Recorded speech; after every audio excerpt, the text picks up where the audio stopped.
Dennis Grahn. I'm a senior research scientist in the Department of Biology at Stanford University. We know some pro teams, some high-level college teams are using the cooling technology. We have worked on and developed over the last 20 years in our laboratories, and that is the effect of manipulating core body temperature using these really amazing physiological anatomical structures that underlie our non-hairy skin surfaces, which are the palms of our hands, the soles of our feet, and our face. By using blood flow through these structures to deliver a heat load or extract heat out of the circulating blood, we can directly affect core temperature. The blood circulating through the body core. And by doing that, we can have all sorts of effects on a variety of physiological functions. What we've found is that temperature is a limiting factor even during short burst exercise in a cool environment. And if you remove that limiting factor, people can exercise longer and train harder, and that results in improved conditioning. There's all sorts of applications for the technology.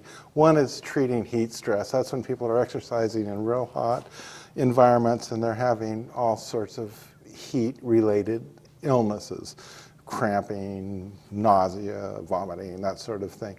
In that sort of an application, pulling heat out of the body through these radiator structures reduces the symptoms, essentially takes them off the edge of heat illness, out of heat stress. When we're doing strength conditioning, when we're looking at training responses, this is done in a cool environment where heat stress per se doesn't appear to be a confound, and we see huge training responses with the cooling. So it's not necessarily a hot heat stress that's having a benefit. It's when heat becomes a limiting factor to performance.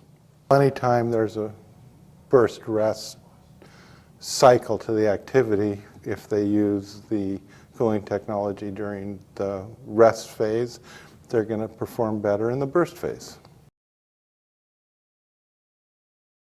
Firefighters get pretty severely stressed out when they're actually on the line. When they come out to rest, they need to recover. By using the cooling technology, if temperature is an issue, they're going to accelerate the recovery process regardless of the parameter you're looking at. We have simulated the type of activities firefighters go through using military MOP gear, military biological, chemical, nuclear warfare protective gear, and exercise in a very hot environment, and then looking at post-exercise recovery. And with cooling, recovery is much more rapid.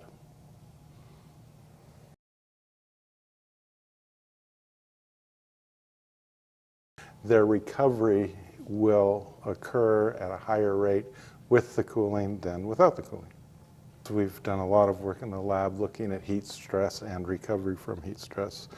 The bottom line is if you take advantage of these radiator structures and apply an appropriate cold sink to them, you can increase the rate of recovery.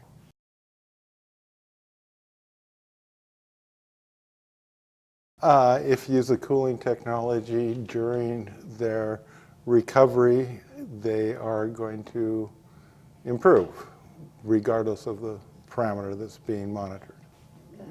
This cooling technology takes advantage of the mammalian radiator structures that are found underlying the non-hairy skin surfaces of all mammals. This is an adaptation that enables animals to be active. We're simply tapping into this physiological structure. We have looked at many long-term studies using the cooling technology in one form or another and have seen no downside effects in any manner.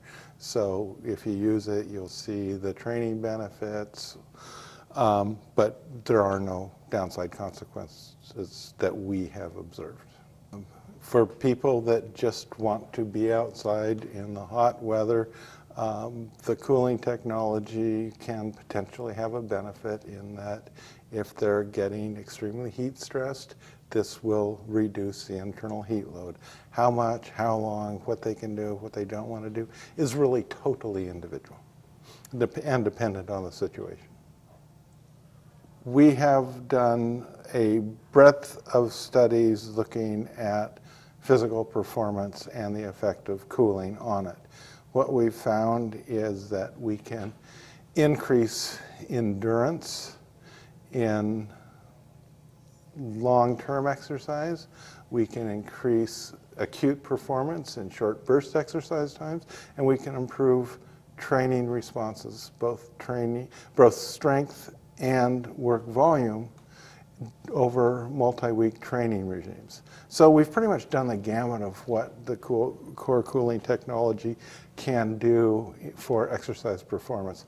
There's always ongoing studies to go further and look at different aspects, but the general story is pretty well laid out at this point.